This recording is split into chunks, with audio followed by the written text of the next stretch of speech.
soit loué pour son Amen. amour immense. Amen, amen. Et cet amour qui a mené Jésus à la croix à notre place. Alors si vous avez une Bible, nous sommes toujours dans l'évangile de Marc. On est en train de suivre les traces de Jésus verset par verset. Et malheureusement, il faut le suivre pendant des épreuves. Et donc on est en train de voir Jésus en train d'être persécuté dans sa souffrance. Donc on sera à Marc 14, 53 au verset 71. Alors depuis un certain moment dans le chapitre 14, nous avons changé un peu notre rythme et façon d'étudier nos passages. Maintenant nous sommes dans le récit des faits et des événements qui tournaient autour de Jésus pendant sa trahison, pendant son arrestation, et maintenant les procès devant des autorités diverses. Il y a un peu moins d'enseignements, moins de paroles de Jésus et plus d'interaction avec des gens qui s'opposaient à lui. Nous ferons probablement plus de versets que normal. Normalement, je préfère de prêcher 5 à 10 versets. Mais maintenant, on est en train de faire un survol de l'histoire pour garder un peu le rythme des événements. Alors aujourd'hui, nous découvrirons 2 événements qui se sont arrivés dans un premier temps juste après l'arrestation de Jésus, chose qu'on a vue la semaine dernière dans le jardin. On sait bien que la vie n'est pas en rose. Nous trouverons des attitudes et des actions très moches et pas terribles aujourd'hui. Cette histoire deviendra de plus en plus triste de voir. Ce que nous verrons seront des attaques de désespoir contre Jésus et même les siens.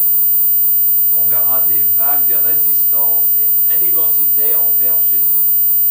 Cela impliquera des choses comme des attaques à son message, à sa personne, et puis y compris son entourage. Bien sûr, la question s'impose, pourquoi nous devrions voir ceci? Que pouvons-nous, que devons-nous apprendre de cette histoire triste? Ce n'arrive pas tous les jours, mais nous savons que parfois des gens vont s'opposer à Jésus-Christ. Ça pourrait être des athées, ça pourrait être des gens d'autres religions. Si nous allons dire que Jésus-Christ disait vrai, qu'il est le chemin, la vérité et la vie, il faut accepter en même temps que cette position sera attaquée. Nous verrons 3 attaques classiques contre Jésus-Christ et son message de rédemption. Donc des vagues, des tempêtes, une épreuve qui arrive sur Jésus. Alors il ne faut pas se tromper. La Bible parle énormément de l'opposition à Dieu. Peut-être vous avez entendu parler de l'armure de Dieu. En Éphésiens 6, pour ses enfants, ce qui dit armure dit bataille. Alors, découvrons des attaques, des armes, des stratégies qui étaient déployées il y a 2000 ans. Ce que nous verrons, c'est qu'il n'y a pas grand-chose qui a changé depuis. Les stratégies, les attaques du diable n'ont pas changé. Il utilise des mêmes stratégies, des mêmes attaques. Ce passage ne devrait pas vous faire peur, mais plutôt il pourrait nous encourager de comprendre de où et de comment des attaques et la résistance peuvent nous toucher si on va dire oui, je veux suivre Jésus. Avant de lancer dans les attaques du passage, commençons avec la scène qui va introduire le passage. Verset 53. Ils emmenèrent Jésus chez le grand prêtre, où se rassemblèrent tous les chefs des prêtres, les anciens et les spécialistes de la loi. Pierre le suivit de loin, jusqu'à l'intérieur de la cour du grand prêtre. Il s'assit avec les serviteurs et il se chauffait près du feu. Alors déjà, permettez-moi de vous dire que ces premiers versets du passage nous montrent combien ce mouvement était louche. Il y a tellement de problèmes dans ce passage quand vous comprenez un peu l'histoire, le contexte des traditions et des lois qui existaient. Tout de suite, il y a beaucoup de choses problématiques qui sautent aux yeux. Par exemple, la loi juive, normalement, ne permettait pas un procès le même jour de l'arrestation de la personne. Si vous êtes arrêté, on vous met à côté et le procès sera le lendemain. Donc c'était aussi inhabituel de faire une telle chose pendant une fête religieuse. On est en plein milieu de la fête religieuse. Normalement, on ne faisait pas une telle chose ce jour-là. Aussi, un tel rassemblement ne se faisait jamais la nuit. À cette époque, c'était un peu comme ici. Si vous voulez aller à la banque, parler à quelqu'un, bon courage si vous voulez parler à quelqu'un, mais si vous allez en bureau, il ne faut pas aller à 17h05. Les horaires sont fixes, il faut être là quand les gens sont là. Il n'y avait pas de procès la nuit. Aussi, il devait trouver un moyen de condamner Jésus, donc en parlant de ce processus la nuit, il devait trouver un moyen de condamner Jésus vite cette nuit-là, car ils avaient besoin des autorités de Rome pour le condamner à mort. Ils n'avaient pas l'autorité de tuer Jésus, ils devaient avoir un peu de l'aide des autorités romaines. Et donc, eux, par contre, ils travaillaient que le jour. Donc, à l'aube, le futur de Jésus devait être décidé. Donc, ça devait se faire cette nuit-là. Et aussi, finalement, il y avait des endroits corrects et officiels pour organiser une telle chose. Déjà, on peut constater, on peut constater quelques problèmes et combien ce qu'il faisait, c'était illégal et lâche. C'était la nuit, c'était très rapide. C'était chez quelqu'un. Il y avait tellement de problèmes, c'était totalement illégal ce qu'ils ont fait. Ça n'empêchait pas ce désir de condamner Jésus. Mais continuons pour voir nos 3 menaces dans notre chapitre. Lorsqu'il y a une forte résistance à Jésus et à son plan, on trouvera des attaques contre d'abord la véracité de ses paroles. Ils doivent attaquer qu'est-ce que Jésus a dit. C'était quoi ces paroles exactes et comment est-ce qu'on peut prendre ces paroles et les manipuler et les tordre. Verset 55, les chefs des prêtres et tout le Sanhédrin cherchaient un témoignage contre Jésus pour le faire mourir et ils n'en trouvaient pas. Alors, problème. Si je n'ai pas de témoin contre Jésus, il faut aller chercher quelqu'un qui était dispo et prêt à le faire. Verset 56, beaucoup rendaient en effet des faux témoignages contre lui, mais les témoignages n'étaient pas concordants.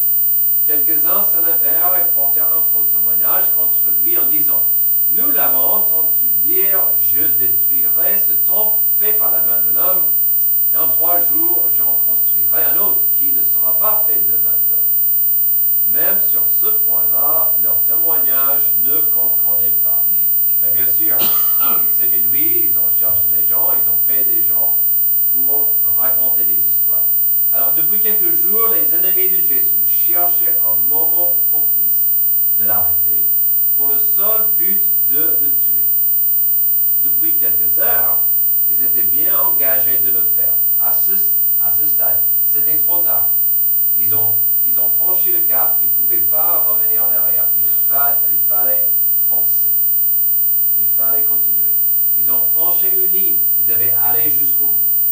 De leur point de vue, imaginez un instant ce qu'ils devaient faire pour condamner Jésus. Ça ne pouvait pas être quelque chose qu'il aurait fait. De quel miracle ou de quelles bonnes œuvres pouvait-il condamner Jésus? Il ne pouvait pas dire, Jésus doit mourir car il a guéri un aveugle. Jésus doit mourir car il a guéri un lépreux. Non, on ne pouvait pas le condamner à cause de quelque chose incroyable qu'il a fait. Donc ça devait être un message, quelque chose qu'il aurait dit. S'ils allaient trouver un sujet pour trouver une faille, cela devait venir de ses paroles, d'une leçon ou une parabole qu'il a racontée. Puis, il y avait des moments où il a dit des choses contre les leaders religieux. Je ne sais pas si vous vous souvenez, mais dans les évangiles, il y avait des moments où Jésus a dit, « Vous, les pharisiens, vous êtes une race de vipères. » Vous êtes comme un sépulcre. À l'extérieur, vous êtes tout propre. À l'intérieur, vous êtes mort. Vous êtes moche. Vous êtes pourri. Et donc déjà, c'était plus simple de trouver des paroles contre Jésus. Mais pour piéger Jésus, par ses propres mots, il fallait bien sûr tordre ce qu'il a dit. Donc ils ont pris un moment, une situation, ils ont manipulé les paroles de Jésus. Ironiquement, c'était après un acte de Jésus qui était plutôt violent et agressif. Il s'agit de la première fois que dans son ministère, où il a vidé et nettoyé le temple de la corruption et l'avarice des marchands qui trichaient et volaient les gens. Alors en Marc, on a vu la deuxième fois que Jésus a chassé et nettoyé le temple, mais ça c'était après la première fois, c'était au début de son ministère. Je penserais qu'ils auraient pris cette action pour condamner Jésus, mais non, ils ont avancé à la suite de l'histoire. On le voit au Jean 2, après avoir chassé les gens du temple. Jean 2, 18, les Juifs prirent la parole, donc il vient de faire quelque chose de radical, il a chassé les gens. Les Juifs prirent la parole et lui dirent, « Quel signe nous montres-tu pour agir de cette manière ?» Souvent c'était ça. De quelle autorité est-ce que tu fais ces choses? Jésus leur répondit, « Détruisez ce temple et en 3 jours je le relèverai. » Les Juifs dirent, « Il a fallu 46 ans pour construire ce temple, et 3. En 3 jours tu le relèverais? » Cependant, lui parlait du temple de son corps. C'est pourquoi lorsqu'il fut ressuscité, ses disciples se souvinrent qu'il avait dit cela et ils crurent à l'écriture, à la parole que Jésus avait dite. Donc encore, il a dit quelque chose que tout le monde a raté d'importance. Il ne parlait pas du temple à côté, il parlait de lui-même, de l'importance de son corps qui devait mourir et sa résurrection. Ça, c'est ce qu'il a dit. C'était clair. Si vous détruisez ce temple, donc vous pouvez essayer, vous ferez votre mieux, c'est à eux qui parlaient. Puis selon Jean, il parlait figurativement de son corps. Cela est devenu très clair après sa résurrection, comme on peut voir au Jean 2, 22. Mais les ennemis de Jésus, pourquoi cette histoire? Pourquoi ces paroles? Ils ont pris cette histoire, cette situation, et ils l'ont utilisée comme leur stratégie de mensonge.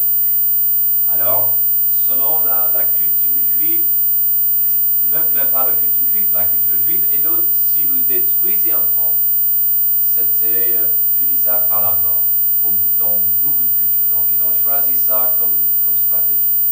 Alors, il est clair qu'ils ont pris cette histoire, et c'était vraiment la stratégie, pour que cela, pourquoi cela, je ne sais pas. Finalement, ce qui compte est ceci. Au 56, beaucoup rendaient en effet des faux témoignages contre lui, mais les témoignages n'étaient pas concordants. Voilà. Et en bas, on voit même sur ce point-là, leurs témoignages ne concordaient pas. C'était un cirque.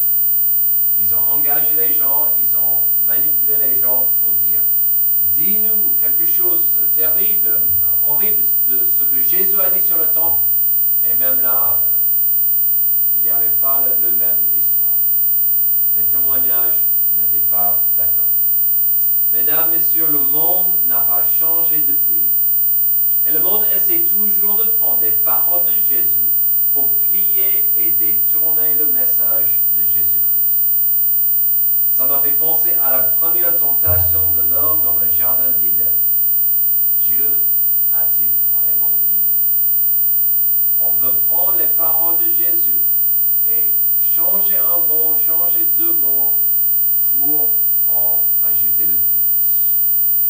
Et même dans la tentation de Jésus, quand Satan a cité ce psaume des anges qui va attraper Jésus et ne pas permettre pour que ses pieds touchent le sol, il a omis 2-3 mots qui changent un peu le verset. Et donc parfois, on peut voir ça. Les gens vont manipuler, vont tordre, ils vont changer les choses pour mettre le doute. Jésus, est-ce qu'il a vraiment dit ça? Ou les gens qui toquent à la porte, les témoins, si vous montrez certains passages, qu'est-ce qu'ils vont dire? Ah, ça c'était mal traduit. Ah non, ce passage ne dit pas toute la vérité. Rien n'a changé. Il faut comprendre, il faut savoir ce que la Bible dit, ce que dit la parole de Dieu. Nous devons appuyer et compter sur la véracité de la parole de Jésus. Il y a au moins deux dangers graves lorsque quelqu'un n'appuie pas sur la vérité et la véracité des mots de Jésus. Soit le doute s'installe et notre foi s'affaiblit, soit la parole de Dieu devient moins importante ou moins pressante dans nos vies et on dit Jésus a dit qu'il faut le suivre, mais pas aujourd'hui. J'ai le temps, je le ferai demain, la semaine prochaine. Je le ferai quand j'ai plus de temps libre. Et donc on prend plus légèrement les paroles de Jésus. J'ai une connaissance, j'ai un ancien ami. On est allé à la même institut biblique ensemble. Il a dit publiquement, mais Jésus était 100% humain. Bien sûr, il a péché. Il a du mal à bien accepter ce qui dit la parole de Dieu. Et c'est triste. C'est triste. Lorsqu'il y a une forte résistance à Jésus et son plan, on trouvera des attaques contre la véracité de sa parole, aussi la vérité sur sa personne. Verset 60.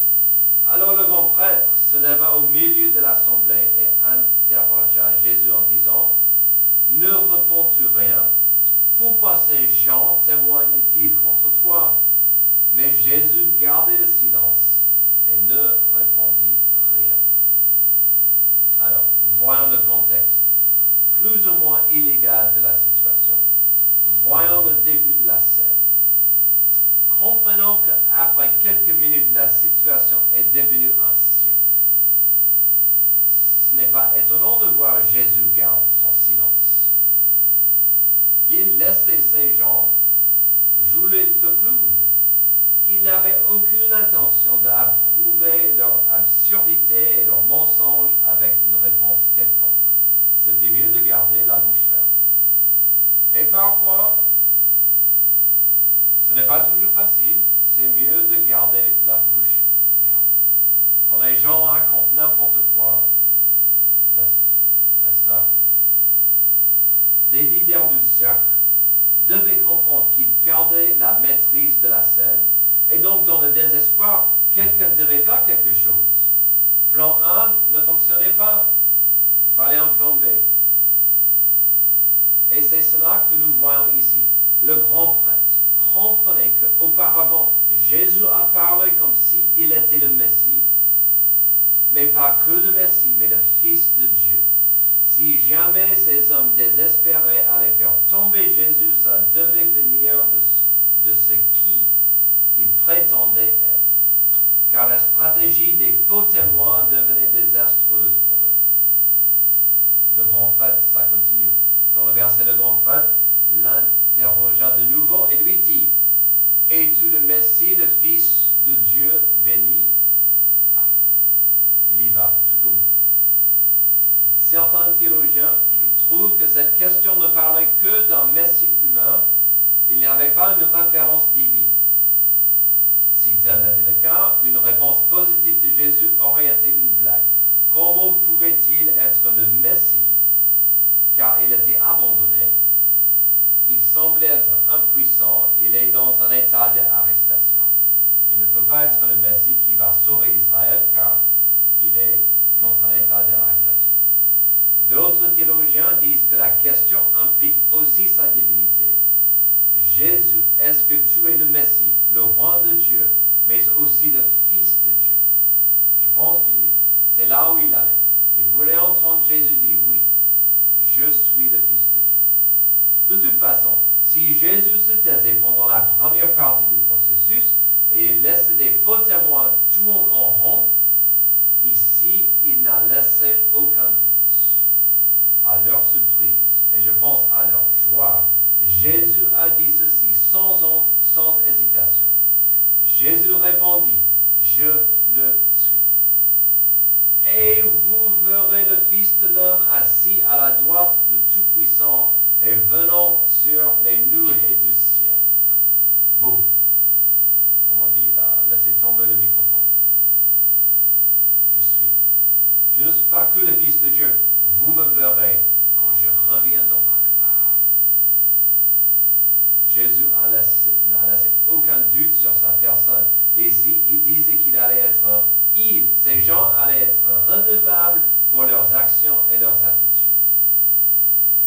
N'est-ce pas intéressant que lorsqu'il s'agissait des mensonges et des faux témoignages, Jésus a gardé la bouche ferme. Mais quand il s'agissait de la vérité de sa personne, il ne voulait qu'aucune personne rate la simple vérité de qui il était. Que ce soit à ce moment-là ou aujourd'hui, ce qui compte, c'est que l'on fait avec cette déclaration. Est-ce que vous vous rendez compte de ce que Jésus a fait? Il a dit oui à la réponse.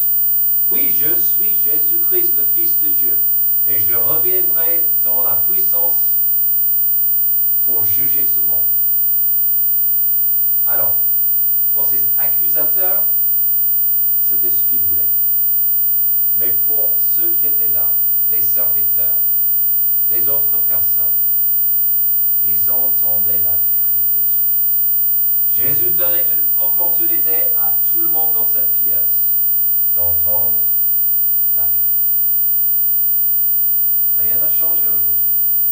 Jésus veut que le monde sache: je suis Jésus, le Fils de Dieu, et je reviens dans la gloire pour juger le monde.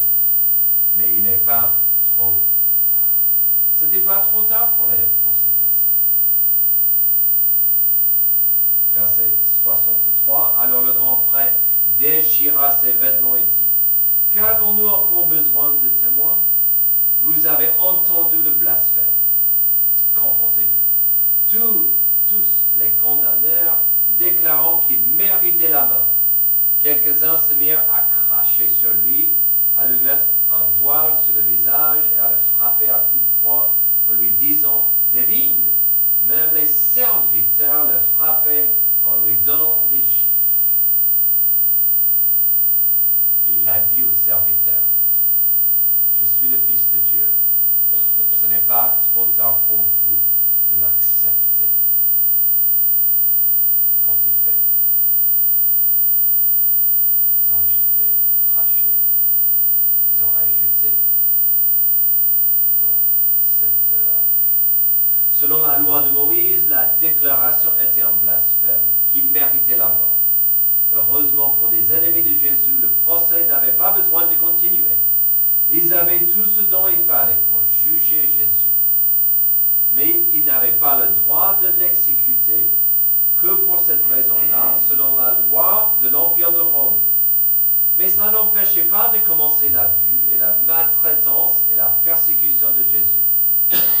Pensez-y, avec sa déclaration, Jésus donnait à tous l'opportunité de réfléchir à ces mots et de les accepter. Mais quand il fait, comme beaucoup de gens cette nuit-là, comme beaucoup de gens aujourd'hui, ils ont pris les paroles de Jésus, ils l'ont rejeté avec une méchanceté et une amertume triste. N'oublions pas que cette histoire triste était organisée et menée par des autorités religieuses. Dans quel monde est-ce qu'un leader religieux bénit la violence et le mépris envers un rival? Les gens devaient dire à ce moment-là: mais il y a un problème. Quand nos leaders religieux encouragent la violence, encouragent la maltraitance, encouragent l'abus de quelqu'un, il y a un problème. Il y a un problème. Malheureusement, aujourd'hui, la violence est glorifiée. Malheureusement, un manque de respect est glorifié. Et on veut traiter les gens. J'ai vu dans mes mémoires sur Facebook, il y a 2 jours, j'ai dit, oh mince, quelqu'un a encore giflé le président. Ça fait 2-3 fois. Vous pouvez être un fan, ou pas un fan, un supporter du président. Il n'y a pas de place pour gifler quelqu'un comme ça. Et qu'est-ce qu'on a fait avec Jésus? Il était traité comme un esclave, comme un lépreux. C'était triste. Que fait-on avec Jésus? Quelle est la vérité sur sa personne?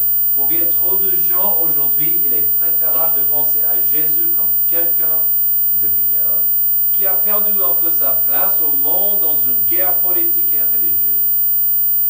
Je ne peux pas convaincre qui que ce soit de l'importance de Jésus-Christ, mais je peux vous encourager de penser à la personne de Jésus. Il reviendra en majesté et en puissance. Si ça arrive aujourd'hui, est-ce que ça serait une occasion de joie ou de peur?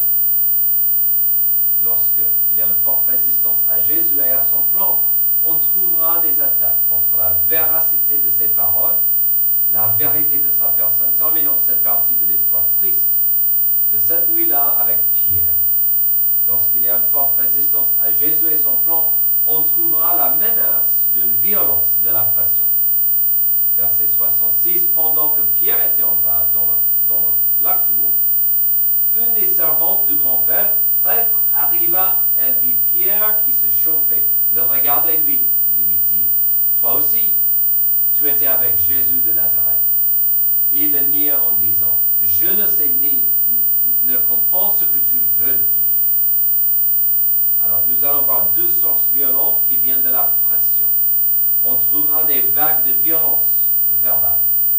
Il y aura bien sûr la voix, puis éventuellement des voix d'accusation, des accusateurs, puis il y aura la voix assez violente de Pierre.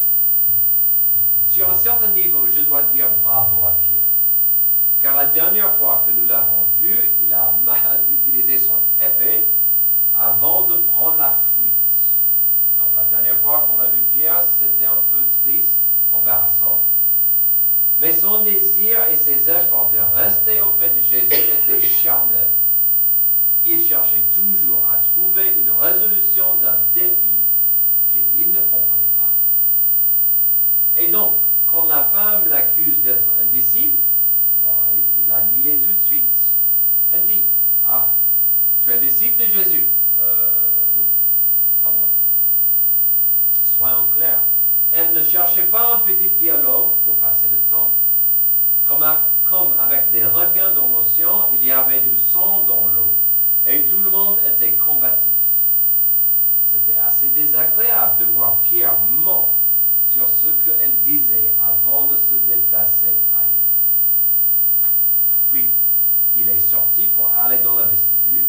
Alors un coq chanta, verset 69, la servante le vit et se mit à dire de nouveau à ceux qui étaient présents. Donc maintenant, elle lui a adressé la parole, mais maintenant elle veut que les gens le comprennent. Il fait partie de ces gens-là. Et il le nia de nouveau. Peu importe de où il allait, 2 choses devaient arriver. Il devait continuer à nier Jésus et un coq devait crier. Il y a quelques heures plus tôt, Jésus l'a prédit, mais Pierre était trop sûr de lui, trop arrogant, trop émotionnel pour ralentir et appuyer sur Jésus-Christ. Et donc, voyons encore plus de cette violence verbale. Verset 70, peu après, ceux qui étaient présents dirent encore à Pierre, « Certainement tu fais partie de ces gens-là, car tu es galiléen. Tu as le même langage. » Alors, il se mit à jurer en lançant des malédictions. « Je ne connais pas cet homme dont vous parlez. » À cette heure-là, c'est difficile à croire, parce que c'était au milieu de la nuit.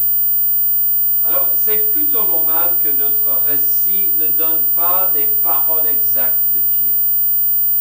Les évangiles donnent une idée très claire que lorsque les voix des gens devenaient fortes et très agressives, Pierre, lui aussi, est devenu un peu trop agressif. Il reflétait cette attitude.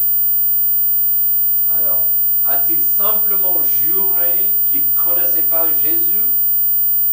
Ou est-ce qu'il utilisait des gros mots?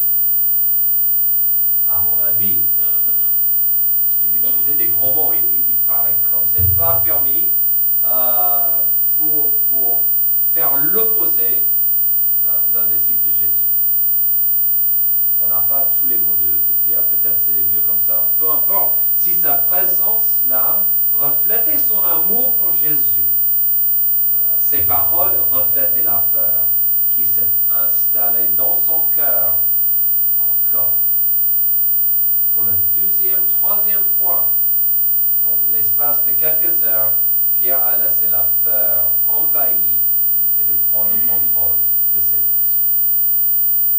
Verset 72, aussitôt, pour la seconde fois, un coq chanta. Pierre se souvint alors de ce que Jésus lui avait dit. Avant que le coq chante 2 fois, tu me renieras 3 fois. Et en y réfléchissant, il pleurait. Dans l'ensemble, ce que Pierre subissait était très amer. Parfois, on oublie vite qu'après sa déclaration de fidélité de Jésus, non, je préfère mourir, j'irai à la mort avec toi, Jésus. On oublie qu'il s'est enfui dans l'obscurité de la nuit. Quand on ajoute cela à la prophétie de Jésus, une déclaration que Pierre a rejetée tout de suite sans y réfléchir, là, il devait penser qu'il a tout fichu. Il ne pouvait pas rester éveillé dans le jardin. Il a brutalement attaqué quelqu'un avec une épée. Il s'est enfui. Et puis pour ajouter à son amertume, il a renié Jésus à plusieurs reprises à voix haute. Il devait penser, non, je suis allé trop loin. Et Jésus a essayé de m'avertir. De la violence verbale. Ceux qui connaissent Pierre auraient dit, je ne reconnais pas cet homme. Un homme qui était connu pour sa grande bouche et son incapacité de la maîtriser, mais au moins pendant ces années avec Jésus, sa bouche nous donnait des mots parfois bêtes, mais au moins il était fidèle et constant pour son maître.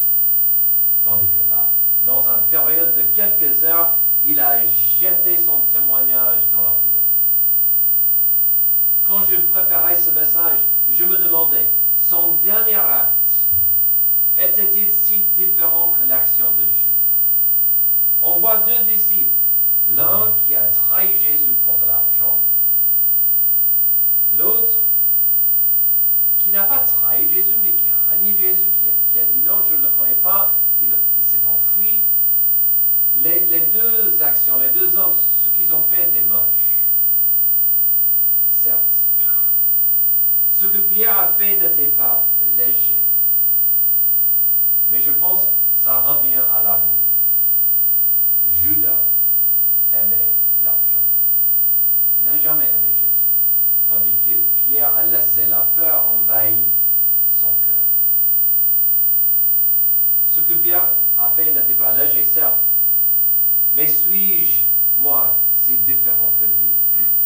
Certes, je n'ai jamais devant des gens renoncé à Jésus-Christ. Mais quelle est la différence entre une renonciation verbale et des moments dans la vie quand mon comportement est mauvais? Selon même des paroles de Jésus dans certains de ses messages, ce qui se passe dans le cœur est plus important pour Dieu, comparé à ce que nous pouvons voir avec nos yeux. La grande différence entre Judas et Pierre, c'est le mot amour. Un vrai disciple de Jésus s'intéresse aux 2 voies de l'amour opéré. Un disciple de Jésus va dire, je veux aimer Dieu avec tout mon être, mais ça implique que je veux aussi accepter et recevoir cet amour de Jésus. Parfois on dit, j'ai du mal à aimer Jésus. C'est parce qu'on a du mal à accepter l'amour de Jésus. J'ai du mal à aimer mon prochain. C'est parce qu'on a du mal à accepter et comprendre et embrasser l'amour que Dieu a pour nous. Cet amour inconditionnel. Encore, nous revenons à la question. Qu'est-ce qu'on fait avec Jésus? Certains vont l'ignorer. Ça, c'est notre monde moderne. On préfère ignorer Jésus. D'autres vont l'abuser. Ils vont dire des choses négatives sur Jésus. Ils vont dire, non, ça ne m'intéresse pas. Non, il était un menteur, il était fou. J'ai cité dans ma classe tout à l'heure une citation de C.S. Lewis. Il a dit, quand vous étudiez la vie de Jésus, il faut soit dire il était menteur, il était fou, ou il disait vrai. Il était le Fils de Dieu, le Sauveur du monde. Donc, certains vont l'ignorer, d'autres l'abuser, d'autres vont l'abandonner. Même si cette partie de son histoire est triste, n'oublions jamais que Jésus était la lumière du monde et il reste la lumière du monde. La lumière peut faire peur, la lumière peut rendre certains mal à l'aise. Dans son amour impossible à comprendre, Jésus nous dit, marchez avec moi, marchons ensemble dans ma lumière, afin de faire une différence dans l'obscurité de ce monde. Prions. Merci Dieu pour ce passage, même s'il est triste, ce passage qui nous rappelle que Jésus est allé à la croix à notre place. Il a pris notre condamnation. Ta grâce, ta miséricorde nous est disponible et nous savons que Pierre a reçu ton pardon. Merci pour cet amour. Aide-nous à la saisir, à la comprendre. C'est dans le nom de Jésus que j'ai prié. Amen. Levez-vous, s'il vous plaît, pour notre chant.